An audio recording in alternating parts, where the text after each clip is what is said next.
Incline your ear and come unto me. Hear, and your mind shall live. Buhay. I will make an everlasting covenant within you. Even the sure mercies of David.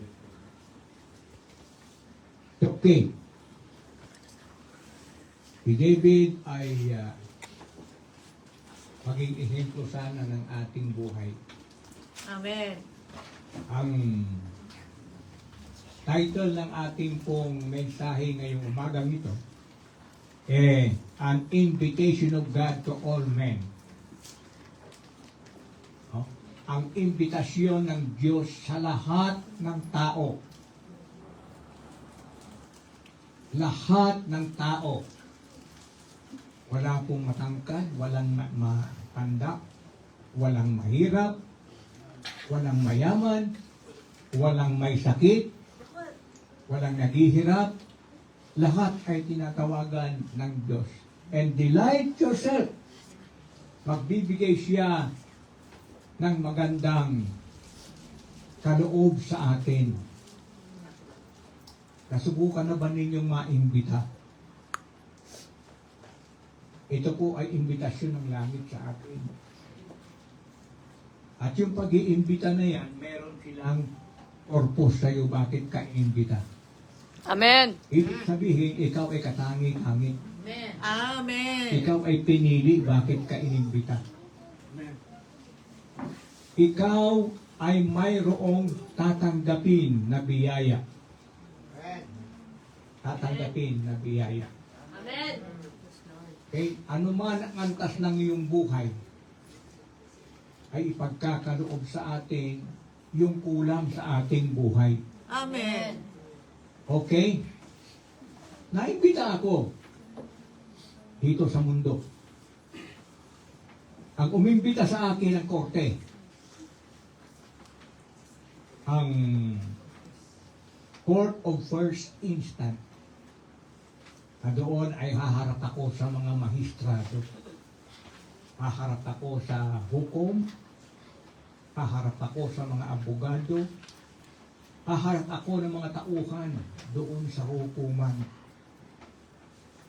At ang imbitasyon na yan ay hindi makapagbibigay sa akin ng delight in my soul. Ibig sabihin, kasiyahan kung di ako kinakabahan. Siyempre kung iimbitahin ka sa korte, ba ibig sabihin niya may kaso ka?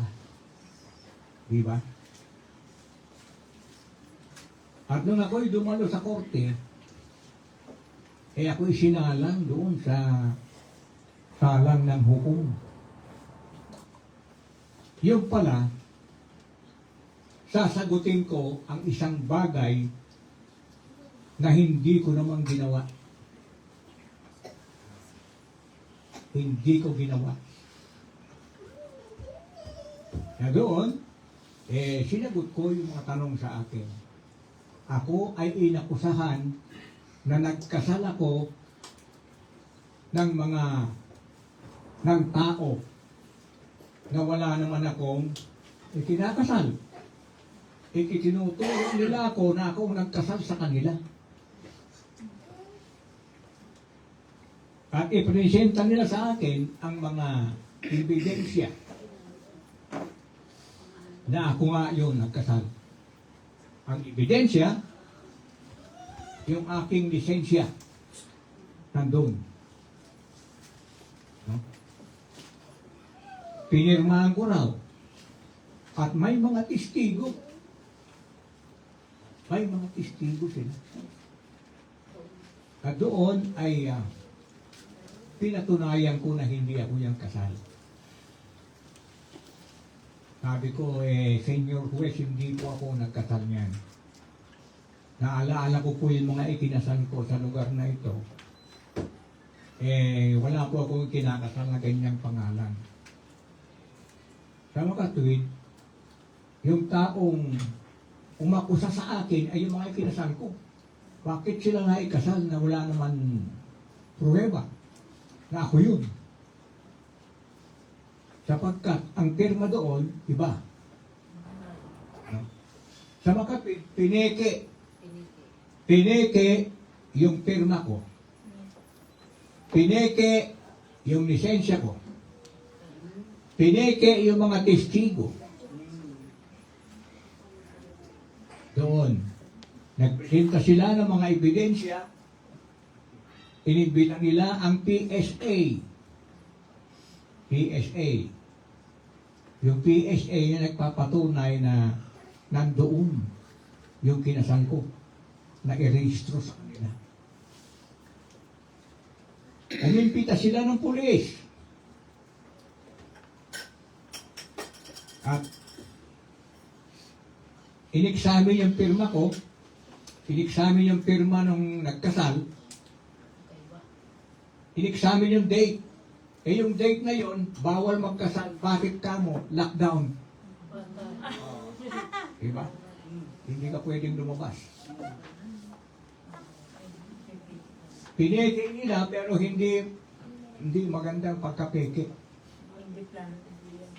At alam nyo ba mga kapatid, yan ang nangyayari ngayon. Maaring pineke ng mga sino man na hindi makadiyos ang inyong kalagayan. Tama. At yan ang magiging akusasyon sa atin. Na doon, nagpatunay ang PSA, nagpatunay ang mga pulis na ang pirmang yun, at saka yung pirma kung totoo, hindi totoo, peke, pinirmahan. Ang pinirmahan nila ay mali. Ang pirma ko, magkaiba. Ang lisensya ko, nakuha nila. Ay di ko alam kung sinong gumawa nun. Pero, pag sa mundong ito, pag ikay pinatawag, problema. Diba? Amen. Kahit saang imbitasyon, pag kayo pinatawag, mahalaga ka. Mayroon silang tatanungin sa iyo na isang bagay na sasagutin mo. At pag ikaw inimbita, sasagutin mo ang mga bagay na hindi mo ginawa dahil yun ay instruction ng Diyos sa lahat ng taon nagiging matuwid. Okay. Sa ikalawang Timothy, ay yun po yung kasal na yan, eh ako'y napawalang sala. No? Hiniklear ng korte na hindi ako yun. Yung the same person na ako at saka yung nagpirma, hindi po ako. Salamat sapagkat ako'y naibsan yung aking kaba. Wala akong kasalanan. So, dapat sana tanggalan ako ng lisensya o baka makulong pa ako. Kasi falsification of public document, mabigat yan. Oh. Iyan. Okay. Naintindihan na po ninyo.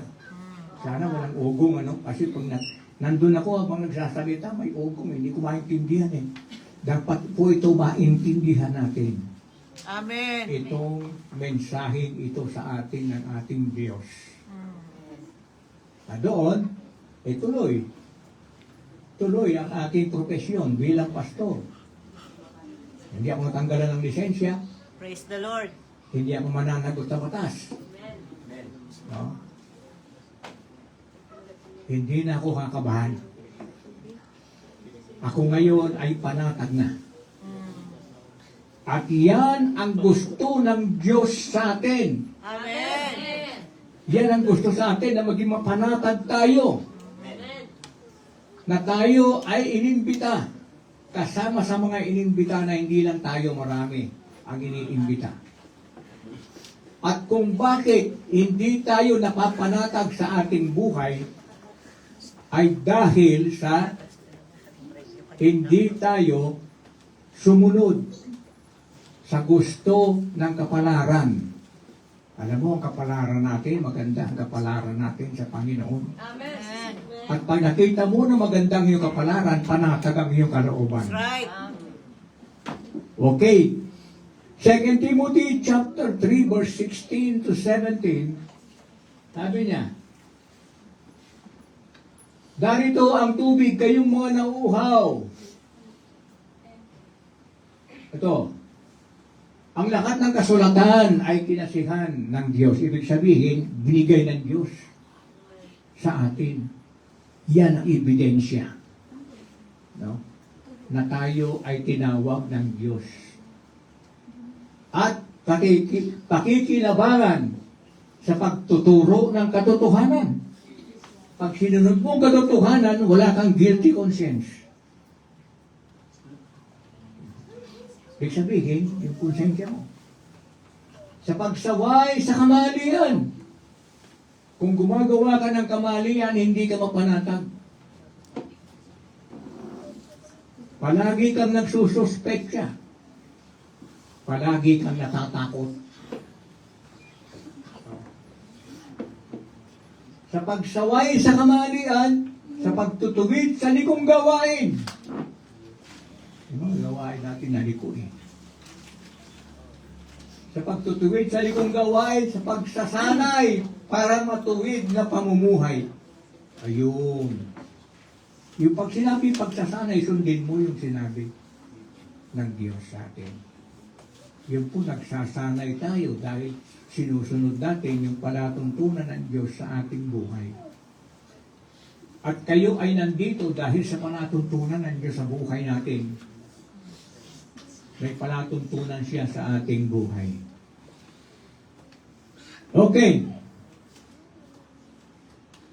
Yung nga sinabi ko, ang title nito ay ang imbitasyon ng Diyos para sa lahat ng tao. Imbitasyon ng Diyos para sa lahat ng tao. Kaya hindi mo sasabi na hindi ka inimbita. No? Okay. Ang imbitasyon, ang Diyos pumili siya ng mga tao. Nung unang panahon ito ay tinatawag na apostol. Yung apostol na yan ay pumili ng mga tao. 12 yung pinili niya. Yun. Yung pinili niya, yun lang ang direct na pinili ng Diyos para sa atin. At yung mga apostol na yan, pumili rin sila ng mga tao para sa imbitasyon. At yun ang tinatawag na disipulo. Yan. Pangalawang ano tayo, no? Disciple. At yung mga disipulo, at kung sila'y nakikinig, at sila'y sumusunod sa palatuntunan, yun ang tinatawag na believers. Mananampalataya. Nagutin yan? Yung pagkatawag ng Diyos, mananampalataya. Yan. At tayo ngayon ay kabilang doon. Merong kasulatan. Okay. Dito ay sa Lucas 19, versikulo 1 hanggang 9, makikita natin dito ang istorya ni Zacchaeus. Yan. Zacchaeus, doon po sa Luke chapter 19, verse 1 to 9, nandun nakatala yung history ni Zacchaeus. Yung istorya ng kanyang buhay. Si Zacchaeus ay kagaya natin. Makasalanan. No? Si Zacchaeus ay kagaya natin. Na tao na nilalang. Si Zacchaeus ay may hangganan. May panahon ng kapanganakan. May panahon ng kamatayan. Iyan ang nararanasan niya sa kanyang buhay. Si Zacchaeus ay siya ang hepe ng mga maniningil ng buwis. Sa mga tuwid, nakita natin ang kanyang buhay na siya'y tinitingala ng mga tao noong panahon na yun. Sa kanya nagbabayad ng mga, siya ang BIR. BIR, the Chief of the BIR Commissioner.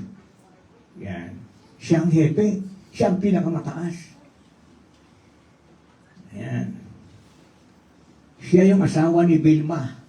Ano ang posisyon niya? Yung asawa ni Vilma? Ha? Si Recto. Yun ang posisyon niya. Siya ang may hawak ng kayamanan. At ang sabi ng salita ng Diyos, siya ay mayaman. Pinakaibahan natin, hindi tayo mayaman, siya mayaman. Mayaman siya. Ha?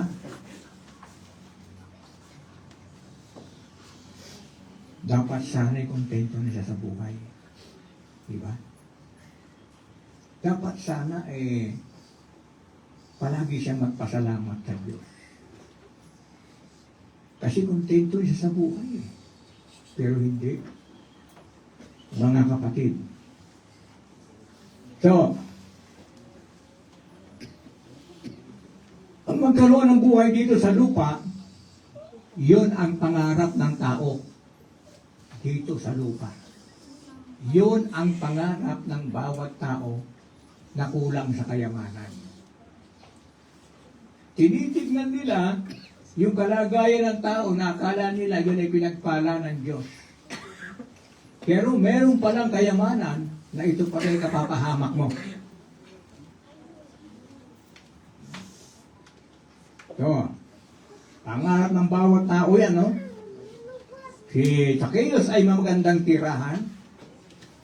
Ano ba? Dito sa lupa, ang ganda ng kanyang kalagayan. Tinitingala siya ng mga tao. Nahihiga siya sa salapi. Masarap ang kinakain. Ano pa? Masarap ang tulugan. Meron siyang mga sasakyan na pinaiingitan ng bawat nasa lupa.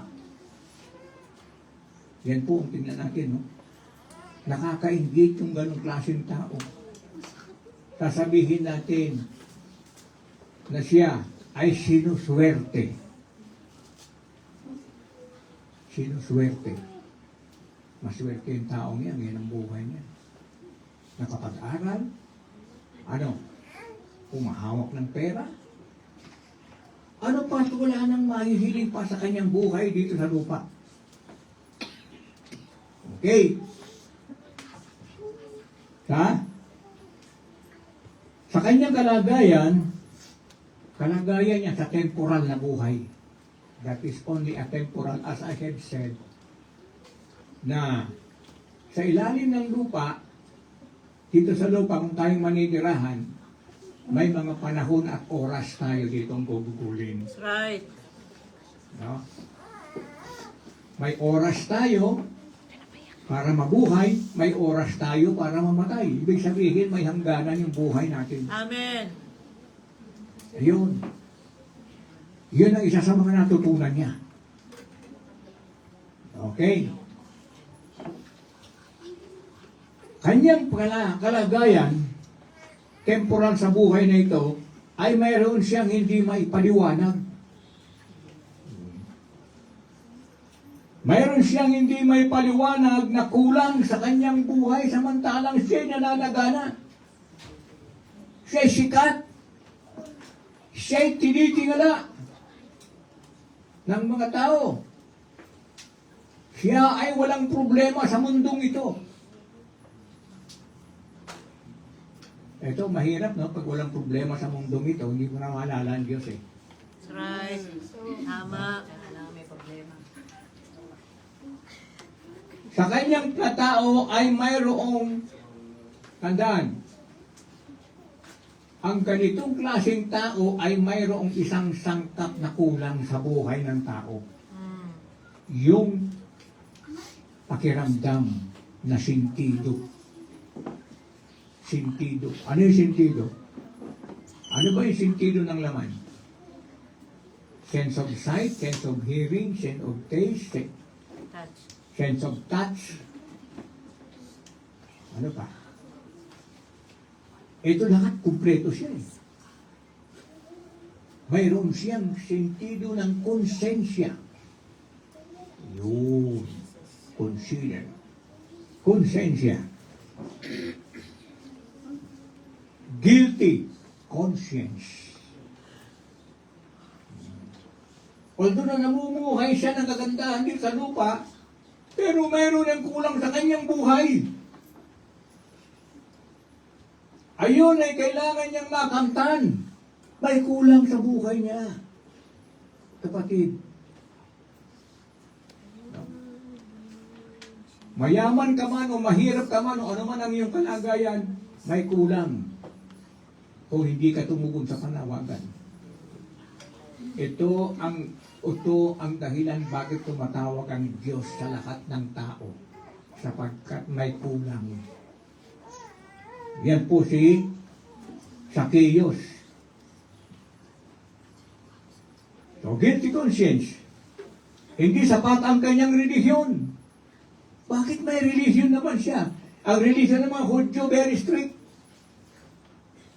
Huwag kang papatay, huwag kang ganito. Lahat na yun sinasabat, huwag. Pero, ang pagkatawag ng Diyos sa atin, hindi huwag. Gawin mo ito. Tingnan mo, no? Wala nang huwag-huwag. Gawin mo. Ano yung gagawin mo? Manalig. Sapagkat walang sino man na matuwid sa paningin ng Diyos.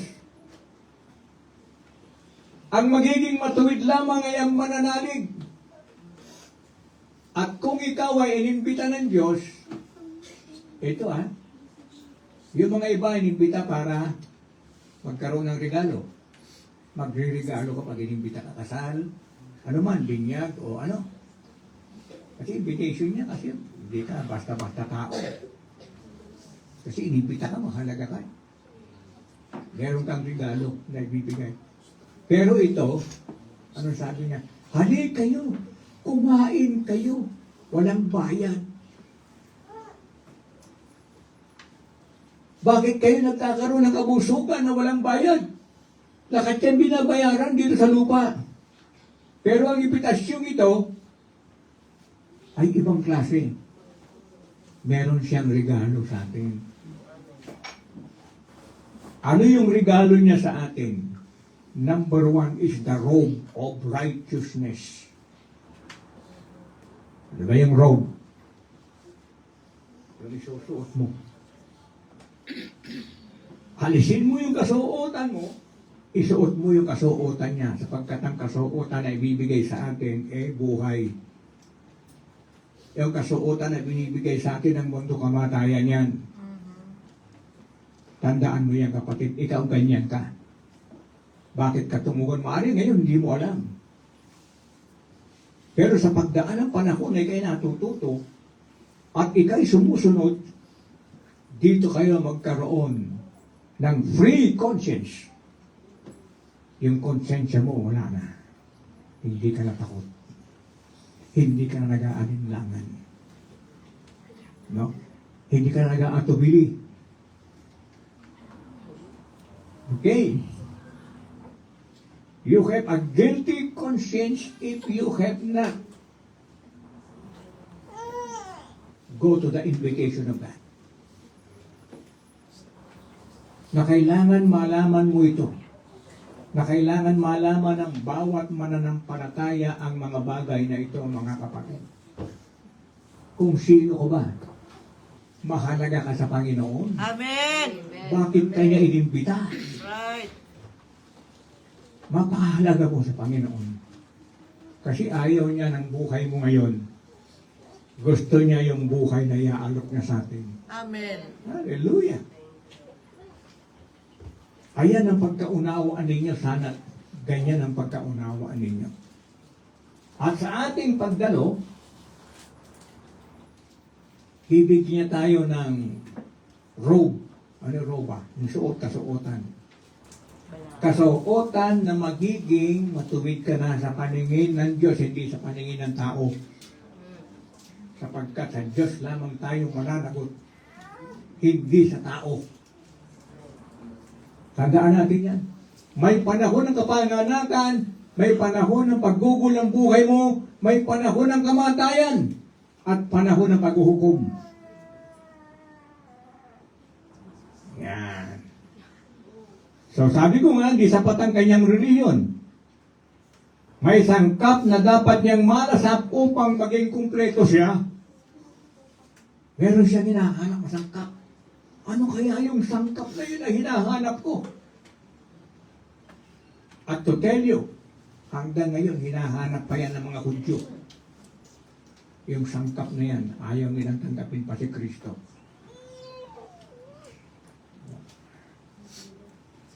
Okay? Di sapat ang kanyang relihiyon. May sangkap na dapat niyang malasap, maging kumpleto.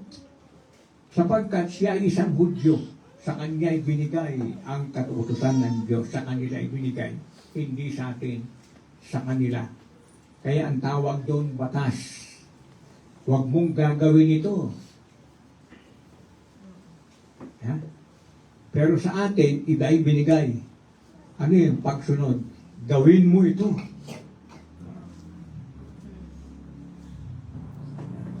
Tingnan magkaiba, no?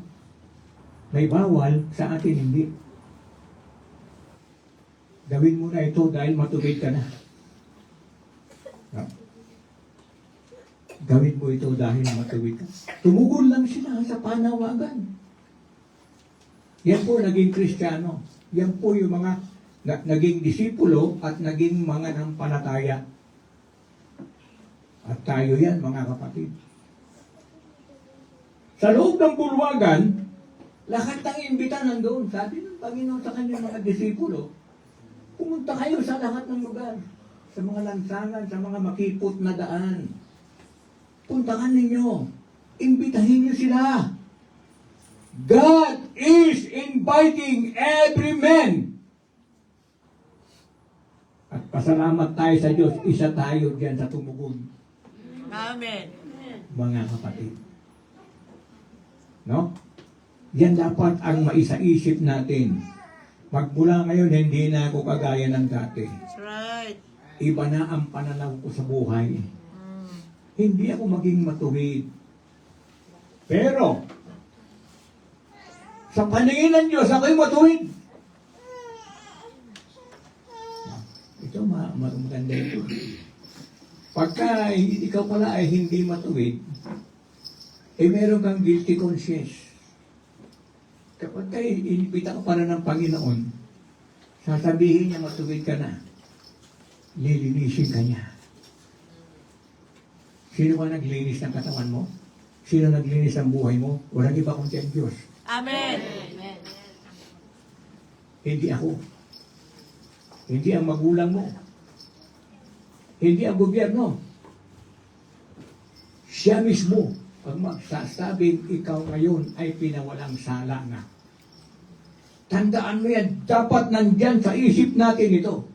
Blessed are those who hear and take heed of the things that what he had heard. Take heed. Sumunod sa kanyang natutunan.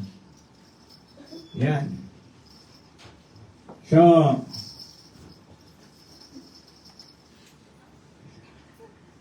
ano ba ang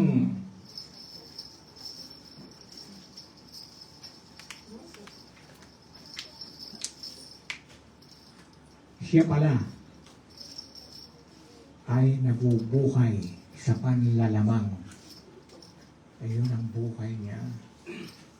At yun ang surot na umuubos sa kanyang konsensya. Surot na umuubos sa kanyang laman. Bakit hindi siya mapalaya? Yun lagi, pag araw ng tulog, inaalala niya lagi yun. Hindi niya alam na siya pala'y tinatawag na ng Diyos. Glory to God. Bakit kayo nandito? Hindi niyo matanggihan ang tawag ng Diyos. Amen. Amen. Amen. Kaya ako umiiyak. Umiiyak ako. Pagka isa sa inyo mawala. sapagkat God had instructed me to take care of the flock of God. Sapagkat nagpadala siya, yung mga disipulo, nagpadala sila ng pastor, ebanghelista, guro, tagatulong. Yan. Okay. At yun ay kanyang pinahiran nila upang humayo. Kaya sabi ng Panginoon, sa kanya pumunta kayo sa highway, pumunta kayo sa byways and every place na marating ng inyong imbitasyon. Tawagin niyo sila. God is inviting all men. Kristiyano kaya ako? Huwag mo paniwalaan yan. Kasi ako may dadanda ka ng Diyos eh. May certification ka eh, from heaven eh. God is all scripture is written by inspiration of God. Ang lahat ng kasulatan ay naisulat, no?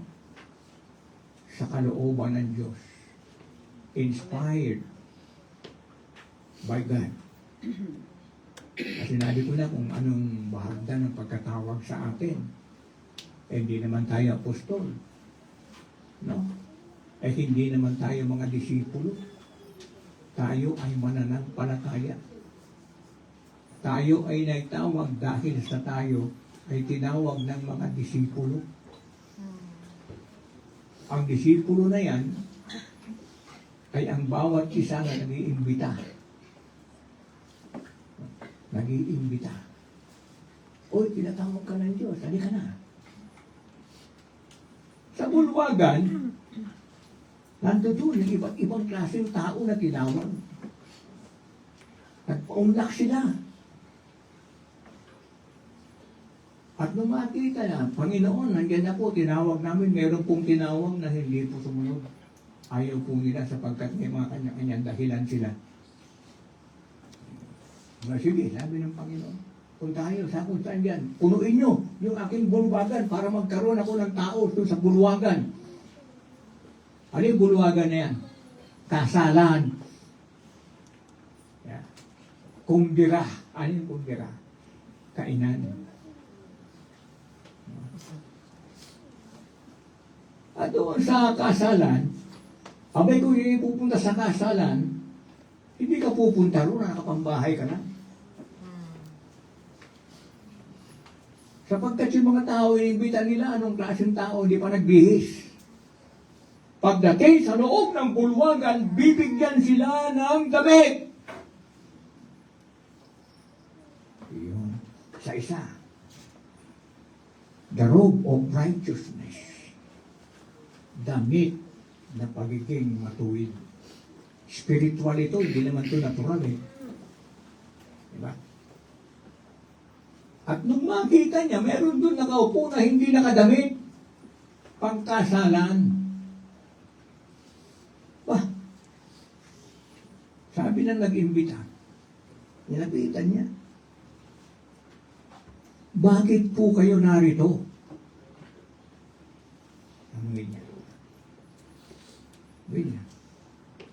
The man is speechless. Ibig sabihin, wala siyang masabi. Wala siyang may dadahilan. Sapagkat lahat ng pumapasok doon, binibigyan ng damit. Ikaw ay bibigyan ng damit kung ayaw mo, pwede rin. Pwede. Pwede kang pumasok sa bulwagan ng mga mananalig. Hindi ka nakadamit. Alam mo yung damit na yan? Hindi naman sa damit natin, kundi saan? Sa damit sa paningin ng Diyos. Ang damit na yan ay damit ng pagiging matuwid. At yan ay nakikita ng Diyos na hindi nakikita. Yan ang hindi natin nakikita sa ating buhay na nakikita ng Diyos. Tingnan mo. Ganon, iba-iba ang spiritual. Okay?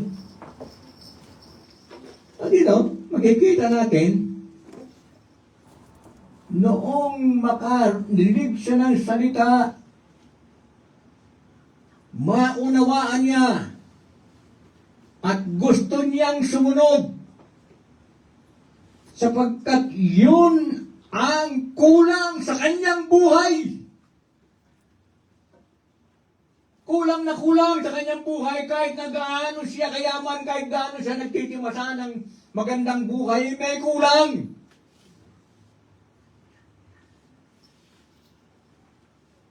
Na dito, ano ba ang kulang? Nabubuhay siya sa panlalamang. Nakita niya ngayon yung sarili niya. Ganito pala ako. Ako pala'y nabubuhay sa panlalamang. Ano yung panlalamang? Wala siyang inisip kundi sarili niya. Wala siyang pakialam sa iba. Wala nga siyang pakialam sa Diyos eh. Basta may relihiyon siya. Akala ng mga tao kung may relihiyon ka na, kumpleto ka na. Napakaraming nadaya na sila'y nakapasok sa relihiyon na hindi si Kristo ang Diyos. Doon. Ang unang-una niyang kasalanan, hindi siya nagbabayad ng eksaktong sahod sa kanyang empleyado. Unfair labor practice. Hindi niya ibinibigay ang tamang kailangan ng tao para siya mabuhay naman na maganda. Wala siyang ginawa kundi maningil ng buwis. At yan tayo.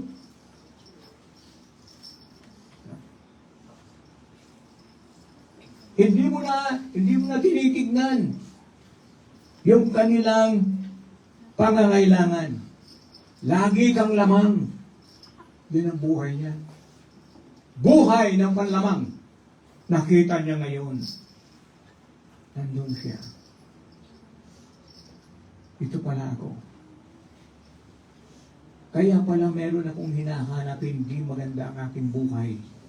Kahit na ako'y nananagana sa mundong ito, hindi ako matahimik. The prosperity of this world has no peace. Amen.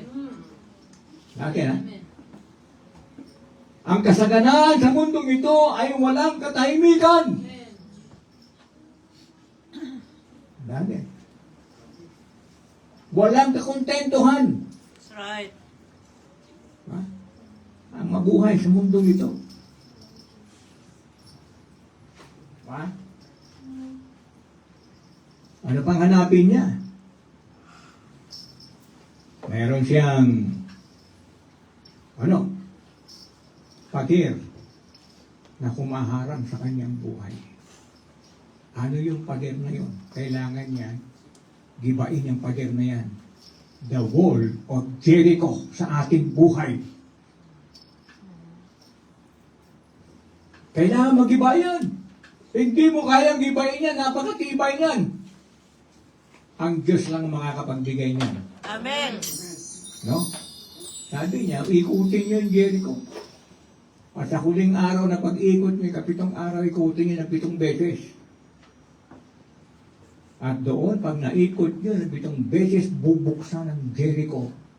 Papasok ka sa loob na naroroon ang mga pangako ng Diyos. Naroroon ang mga regalo ng Diyos sa iyo. Naroroon ang kapayapaan sa iyong buhay. Naroroon ang kaginhawaan sa iyong buhay. Tignan mo nga yung iba.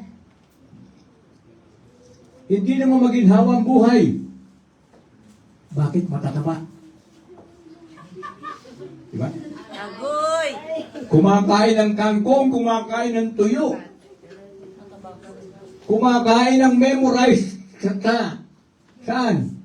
Sa kanin. Pero hindi pa rin siya makontento. Di ba napapansin niya? Bakit ang saka man ang buhay ko, pero pati ako mabusog. Yun. May kulang. Tingnan mo yung mga mayaman. Kumpleto sa pagkain. Ano nangyayari? Wala silang gana. Kumain. Ang gana pala binibigyan ng Diyos eh. That's right. Tama. No? Gana. Nabuhay kami sa ganyang buhay sa simula. Kangkong sa umaga, kangkong sa gabi, kangkong sa hapon, merienda kangkong. Pagkatapos sa ilalim ng kangkong, kuhol. Ano yung kuhol?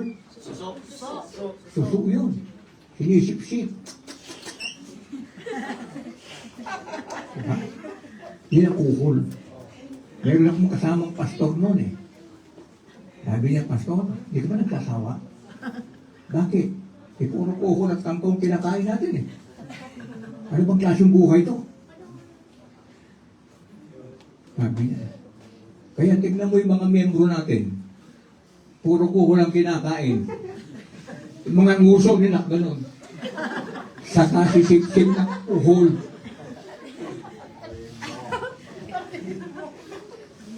Hindi, sabi ko sa kanya, nakaganon sila kasi gusto nilang humalik, mahal tayo eh.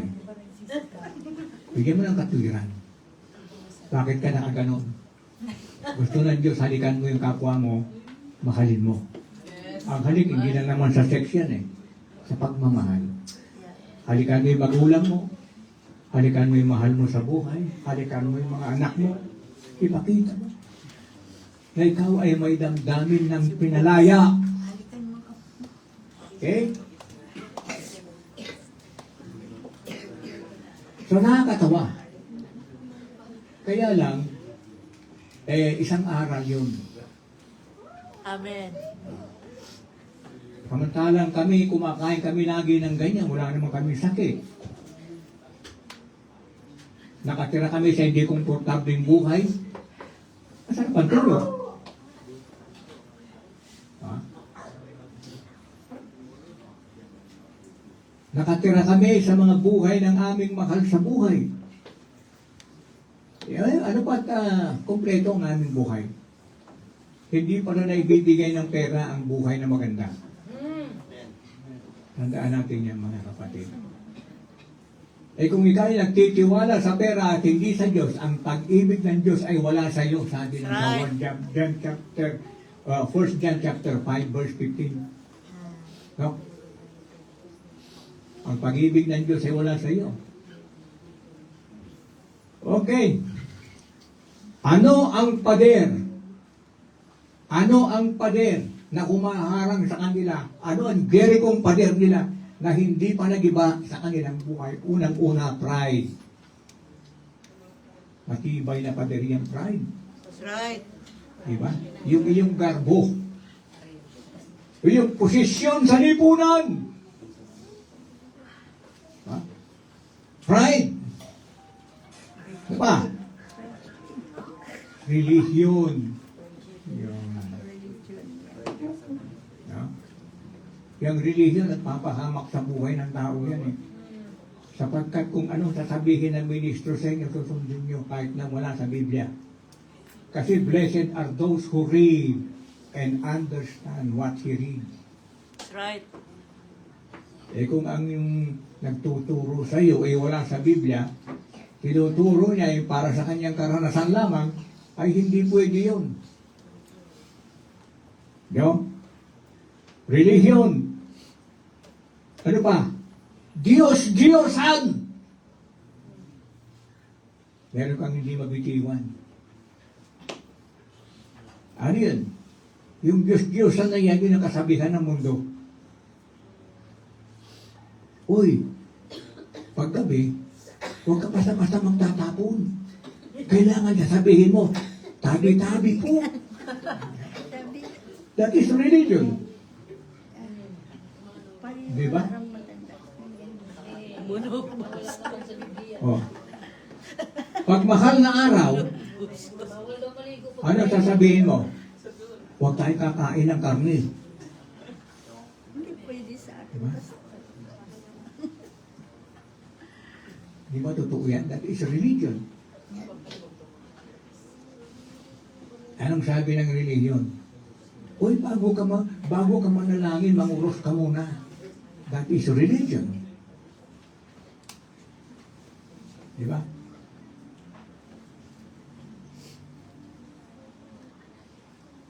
Oh. Marami. Marami tayong tradisyon na sinasabi ng ating relihiyon na hindi dapat nang masunod yan kasi ang relihiyon at nasabi na huwag mong gawin ito. Pero ang sa Panginoon tinawag, gawin mo to. Magkaiba, no? Magkaiba. Yan. Ano pa? Mayroon siyang Diyos-Diyosan, yung kanyang relihiyon. Posisyon sa lipunan. Tinitingala siya ng mga tao. Boldo na pandak siya, maliit na tao, pero ang laki ng tingin sa kanya ng mga tao. Marami siyang pera. Pandak eh. Sino ba? Sino bang pandak dito? Sino ba pinakapandak dito? Ikaw, si Zacchaeus. Depende daw sa edad. Depende daw sa edad. Ha? Si Zacchaeus. Yung mga pandak para sa inyo ito. Yan. Posisyon sa lipunan, siya ay ruler. Pinuno. Ganda ko, ganda. Gusto mo yan? Pinuno siya. Sa kabila ng kanyang nakalagayan, naging pinuno siya. Ano? Ano ba? Dahil sa pader na yan, wala siyang panahon sa Diyos. At kay Kristo, Agoy. wala siyang panahon. Eh ano bang gusto ko ngayon? Eh, mayaman na ako, nagkamasakit. At ito naman eh, hindi ko na sa kailangan kasi biniyabayaan na ako ng Diyos eh. Ako na ngayon ay sinuswerte na. No? So, si Kristo ang siyang nag-iimbita sa lahat. Anong klase man ang pamumuhay mo, mayaman ka man, mahirap ka man, pandak ka man, Matangkad ka man. matangkad ka man, Pilay ka man. oh, malusog ang katawan mo man. Pero ang katawan mo sa loob mo, ang konsensya mo, meron pala kulang. Okay. So, dumating ang panahon na meron siyang masidhing pangangailangan. Oh. Ano pa mahanap ko sa buhay ko? Meron akong hinahanap na hindi ako mapakali, hindi ako mabusog. Diba? Kaya pag tumatalo tayo, binubusog tayo ng Diyos. Pag uwi natin, busog tayo. Saan? Hindi sa pagkain. Sa spiritual na pagkain. Amen! No? So, ang pagkain o masidhing niyang pangangailangan na yun ang kanyang hahanapin ngayon. Marami siyang mga advisor. At may nag-advise sa kanya, si Kristo ang kulang sa buhay mo. At may taong lumapit sa kanya. At siya na kayo. Lapitan niyo si Zacchaeus. At ang sabi niya, alam mo, magmula nung tinanggap kong paanyaya ng Diyos, nagbago ang buhay ko. Hindi ko na kailangan ngayon mayaman pa. Bakit? Kumpleto ako. Kumpleto ko ba? Amen! Oh. Huwag kayong maamin-amin niya kung sa pagwaguhin niyo wala kayong ulam, wala kayong pagkain. Mayroon jangkong, adobo. Yun. Jangkong sana masarap. Pag sa bahay niyo, siyempre maghahanda kayo ng pagkain niyo. Kulitis. Kulitis. Dito sa amin, Spinach. meron naman kami inihanda ng pagkain namin at yung mga matitira sa amin na kain. Yan. No? Lahat ng anggulo meron supply ang Diyos. Okay. So, hanapin ang kanyang kulang sa kanyang buhay. Bakit hindi siya makontento? Yan ang buhay ni Zacchaeus. Sa kabila ng kanyang kalagayan, hindi pa rin siya kontento. No? Anong kasagutan? Si Kristo ang kasagutan. Sapagkat may isang kagaya ninyo na nagpatotoo sa iba tungkol kay Kristo. Totoo yung mga sinasabi nila. Na si Kristo nandyan ang fullness of life. Fullness of life. Huwag kang mag-alala, sabi niya. Yung mga batang liyan magugutom, pero kayo na nananalig sa akin, hindi kayo magkukulang ng anumang mabuting bagay. Hallelujah. Yun ang pangako niya. Amen. Amen. Ba't hindi tayo manatili doon? Ba't hindi tayo tumugon sa panawagan? Amen. Diba? Doon. So, ano ito? Ang ginawa niya, para makita niya si Kristo dahil siya may pandak. Sino ba pinagpandak dito? Asan yung pandak niya?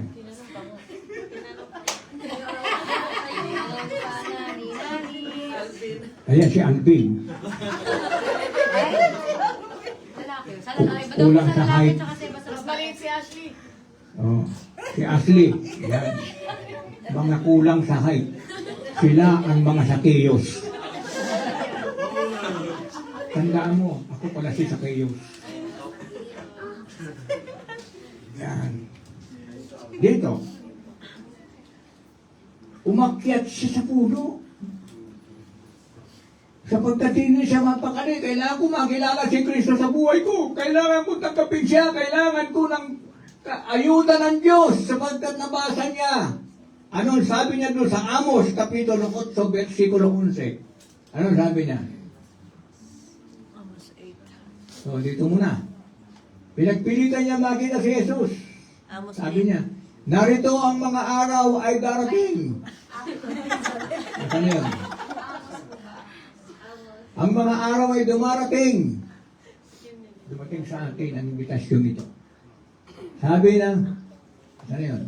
Sabi Narito ang mga araw ay dumarating, sabi ng Panginoong Diyos, na ako'y magpapasapit ng kagutom sa lupain. Kagutom. Hindi kagutom sa tinapay o sa kauhawan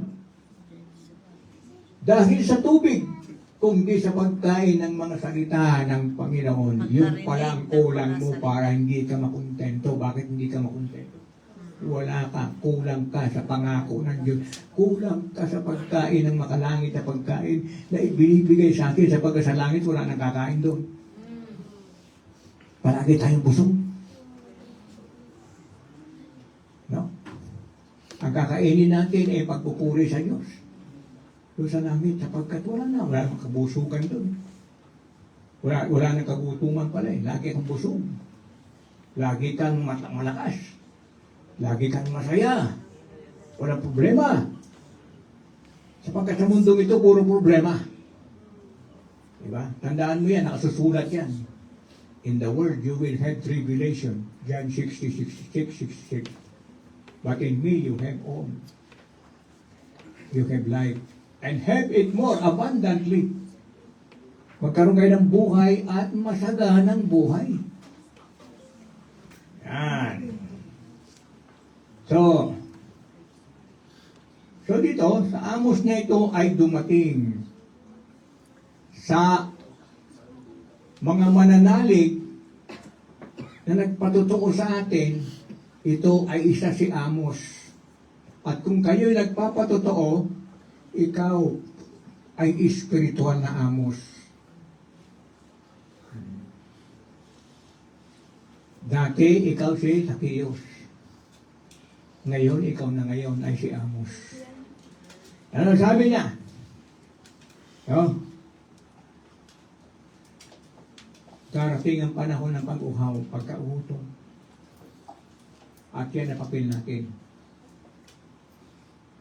No? Nagtataka ako, bakit hindi niyo madala ang pamilya niyo? Bakit? Hindi kayo si Amos eh. Dali ha? Dalhin niyo yung inyong mga mahal sa buhay sapagkat narito ang totoong buhay. Amen. Kasi maglaan ka lang ng isang oras na makinig sapagkat pinagpapala ang mga nakikinig. That's right. Pati ako kasama ron kasi akong bumabasa eh. Di ba? Pinagpapala ang sumusunod. Yung aking napakinggan at yung sugo sa akin, mga aral, sumusunod ako. Ipinangangaral ko sa kanya ang totoong buhay. Okay. So dumating ang buhay na pangyayaring ito sa ating buhay. Darating ang buhay na ito na tayo magkakaroon, makikita natin na ano bang kalagayan ko ngayon, bakit ako hindi makontento? No satisfaction in their life. Hindi ako makontento eh. So, dumating ito sa buhay ni Zacchaeus. Ang paanyaya ng kaligtasan sa Diyos ay hindi sa mundong ito. No? Ang espiritual na kasapatan. Lahat ng iniimbita, binibigyan ng regalo yan eh. Alam mong regalo niya, unang-unang regalo sa ating baro. Kasuotang espiritual. Hindi ka pwede pumasok na hindi ka nakasuot ng kasuotang espiritual. Pwede kang pumasok doon, pero nag-o-observe ka lang. Pwede kang pumasok doon, pero taglay mo pa rin ang iyong relihiyon. Pwede kang pumasok doon, at taglay mo pa rin ang iyong pride. No? Pwede kang pumasok doon na hindi ka nakikiisa. Yun ang kasuotan na ibinigay sa atin ng ating Panginoon. Yung mga bagay na alisin mo na dapat mong isuot. Diba? Yan. Ang espiritual na kasapatan ay pagkain ng ating konsensya. Dami yan. Hindi mo na i-identify ang iyong konsensya. Ito ay nakaloob ng ating kaluluwa. Wala ito sa labas. Nala ito sa ating buhay na temporal. Nandoon yan sa buhay natin na walang hanggan. Yun ang konsensya. Conscience. No? So, dito, pagkain dito ng ating konsensya. Okay. So, siguruhin natin ang ating buhay, mga kapatid. Siguruhin natin. No? Hanapin siya, si Kristo, ang nagbibigay ng kumpletong buhay. John 16:16. So, mga kapatid, kung nakihanda na, tumindig po tayong lahat. Awitin natin yung I will come and bow down at your feet, Lord Jesus. In your presence, there is fullness of joy. Yan. Sa presensya mo, Panginoon, meron akong kasapatan. Meron akong kumpletong kasiyahan sa iyong katapatan. Awitin po natin yan. Dito. Tignan po natin ang mensahe ng awit na ito. Ito po ay awit ng pagtanggap. Saan? Sa imbitasyon ng Diyos. Kung kayo man ay narito na hindi niyo pasuot, ang kasuot ang ibinigay sa iyo ng Panginoon, isuot po natin yan. Okay? Lasapin natin ang buhay na masagana pagkat yan ang gusto ng Diyos. Wala itong bayad. Pagkain at inumin libre. Gatas at wine libre. So, ang atin lang pambayan ay ang ating pananalig. Ang ating pananampalataya sa Kanya. Sa salita ng Diyos. At yan ang salita niya sa atin ngayong umagang ito. Okay, music. I will come.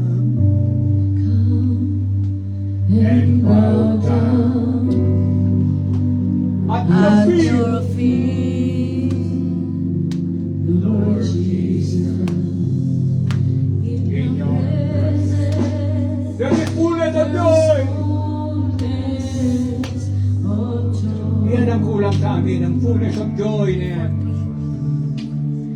I'll take pleasure. There is no one To compare. who compares with you. I Take pleasure in worshiping. You know, kung ikaw ay napalaya na, narito. Take pleasure in worshiping the Lord. Naroon nag-worship na ng Panginoon. Naroon tumutulo ang iyong luha. Naroon nakikita mo yung kamalian. In your presence. Naroon ang kulang sa iyo. Naroon ang kahirapan at dapat hindi mangyayari sa buhay natin. And now, this is an invitation to all men. There is no one who compares with wala you. kang may katulad sa kanya. I take pleasure in Tigil natin worshiping. ang ating mga mata. You come to Jesus by surrendering your life to Him today. Kailangan siguruhin natin ang salitang ito na ating ito. Taas po natin ang ating mga kamay. Yes, Lord. Handa na ang ating pagsubok. In your presence, Pag ikaw ay inohonda, itataas mo yung kamay. Kukunin ang iyong mahalaga sa buhay mo. Ang buhay mo, ang pera mo, ang lahat ng nasa iyo, pati sa pamilya mo maaaring kunin niya.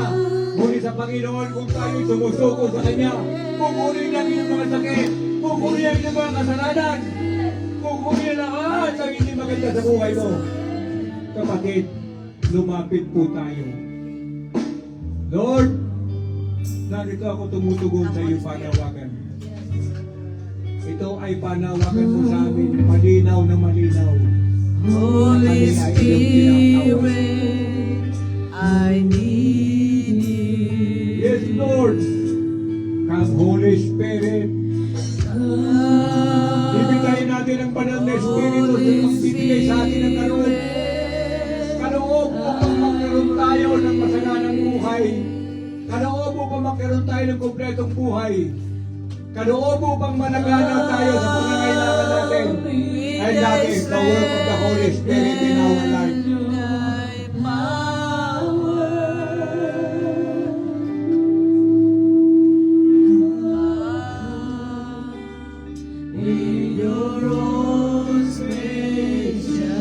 Awitin natin ito ng paulit-ulit.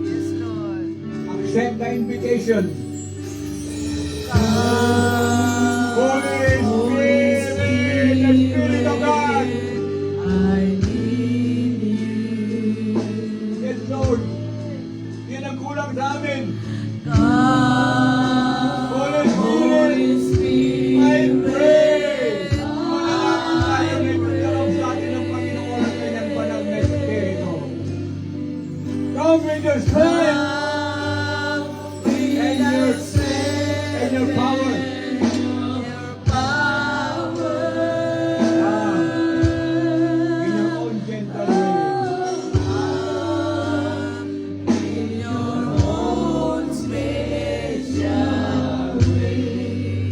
Come, Holy Spirit. I am Yes, inviting you. Lord. Inviting you. Inviting him lumalabas. Tumugon tayo na panawagan ng Panginoon. Magmula ngayon, I will never be the same again. Yes, Lord. Pinalaya mo na. Pinalaya mo na, Panginoon, sa aking mga alalahanin pa mo. Pinalaya mo na sa aking mga kabuhayan. Pinalaya mo na sa aking mga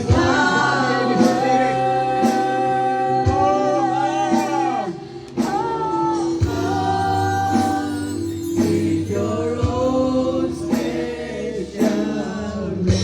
Do not only invite the Holy Spirit, but then move, Holy Spirit. Holy Spirit, I need you.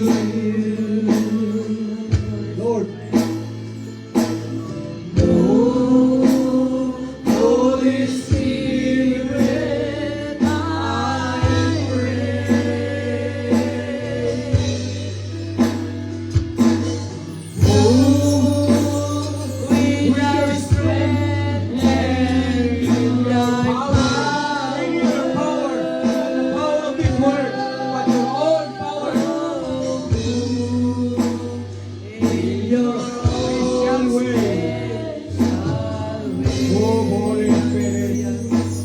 Sura na masika kaya na makandaya na. Oh, sura na makandaya na. Holy Spirit. Bibigyan ka niya ng kaloob. Ang una niyang kaloob na ibibigay sa akin. Kaya magsalita ka ng iba't ibang wika. Ang wika na hindi ko maunawaan. Kami ang Diyos na lang ang nakakaunawa sa sinasabi ko. With the grace and the power. With the God. With the God. With the God. Flow. Flow. Flow. In your own special way. God will put a language in your mind. Yes, Lord. Put a language in your tongue. Yes, oh God. Put a language Yes, that Lord. only God can understand you and Lord, I. yes, ikataya rabarabaya shiki rama. Desire to have that gift. That gift of speaking in tongue. Kataya rabaya, kataya rama. I want to speak in tongue, Lord. I want to use your Oh, language Jesus. in talking to you. Kurabaya rakandaya ramasika tayara. Oh, Open your mouth. Open your mouth, Lord. Put a word in my mouth. A word that no one can understand. Even the devil cannot understand. But only you and me can understand your word. Yes. Begin to speak in tongues.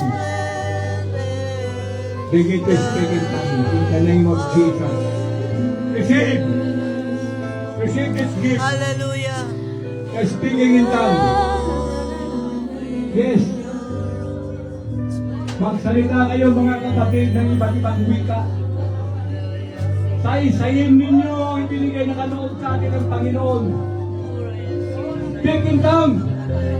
Kayo na nag-speak in tongues. Yes. Do it. In Jesus' name. Receive. Receive. Receive. Receive. The gift of the Holy Spirit. The gift of tongue. Kaloob na magsalita ng mga bagay na misteryo. Kurabaya ngayakanda ya ramasikat kaya.